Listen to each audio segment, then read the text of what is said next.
Olá, hoje a gente vai falar sobre a seção de choque.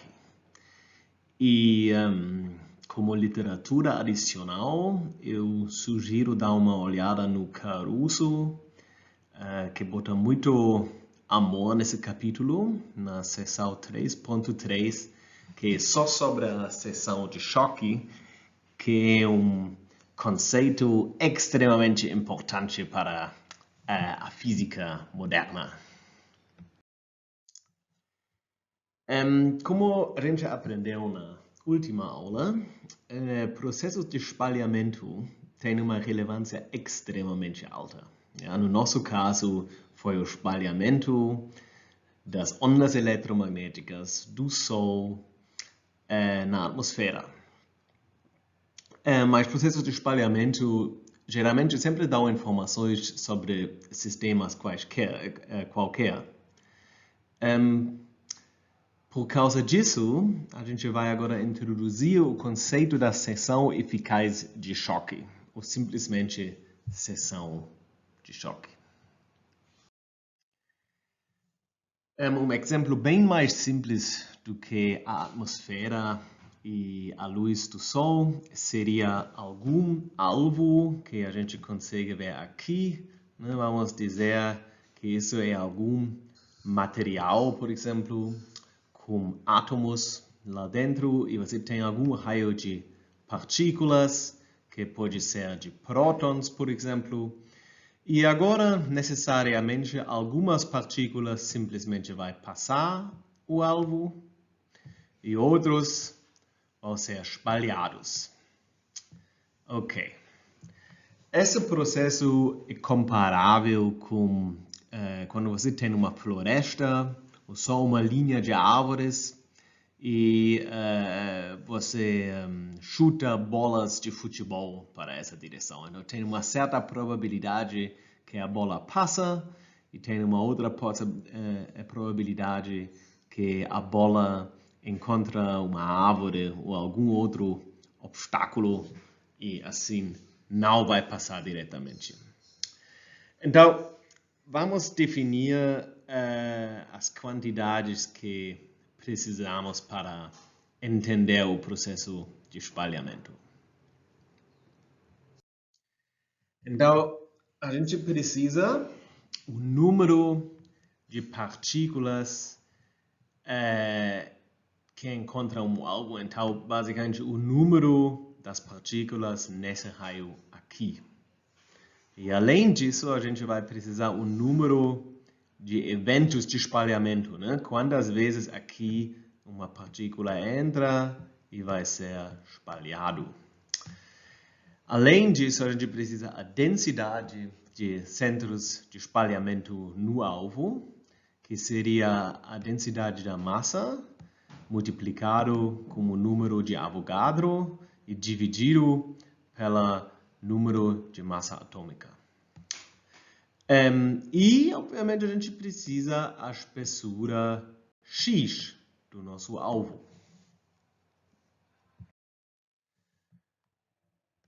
Assumindo que a maioria das partículas do raio não são espalhadas, a gente vai ter que o número de eventos tem que ser proporcional ao número de partículas que entram. Óbvio, se você tem um número duplo das partículas no seu raio, obviamente você vai o número duplo dos eventos.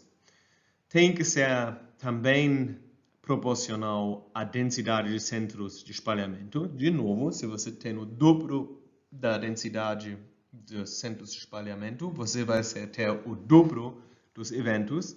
Mesma coisa com a sua espessura da amostra. Né? Se a amostra tem o dobro da espessura, o número duplo das partículas que entram vão ser espalhadas.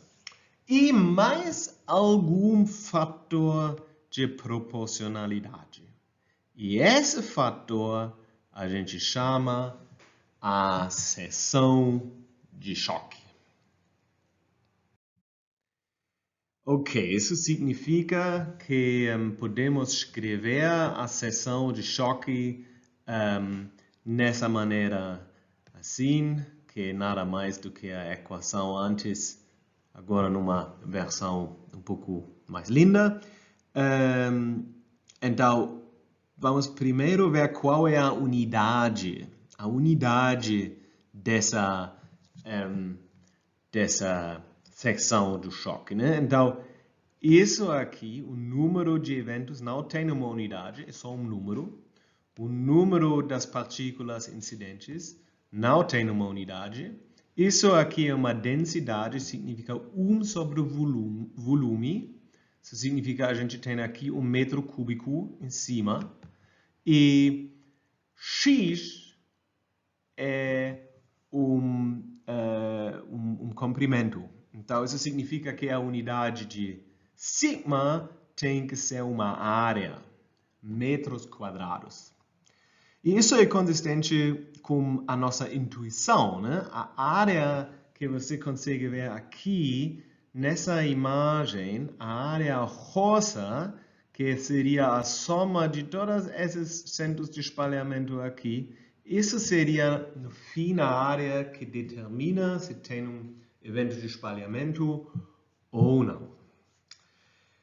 Então, isso dá um certo entendimento da seção de choque, mas cuidado, quando falamos de objetos ondulatórios, de ondas, isso não faz mais sentido. A gente não usa mais uma imagem, isso é só uma analogia para entender basicamente o que a gente entende como a seção de choque.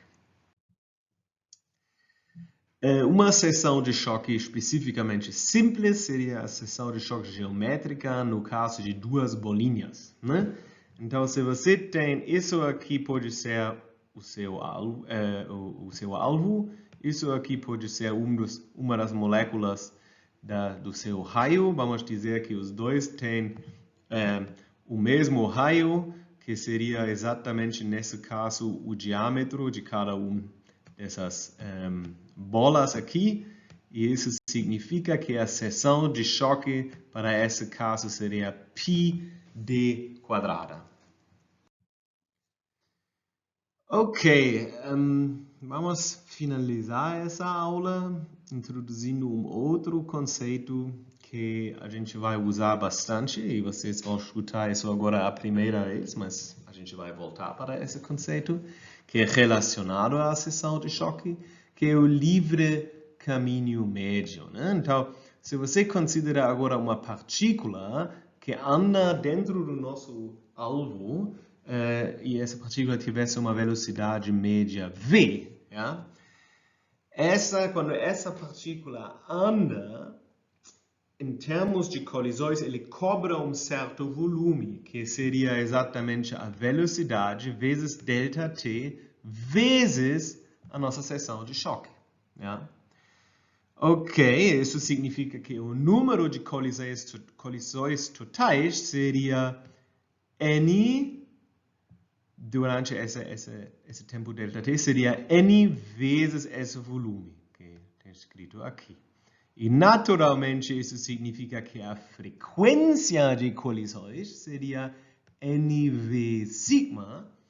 E com isso podemos definir o caminho médio que uma partícula anda dentro desse alvo sem ter uma colisão, que seria definido pela velocidade sobre a frequência, que vai sair exatamente como 1 sobre N sigma. Ok, então com isso essa aula curta de hoje já termina. Eu espero que vocês aprenderam algo e até a próxima.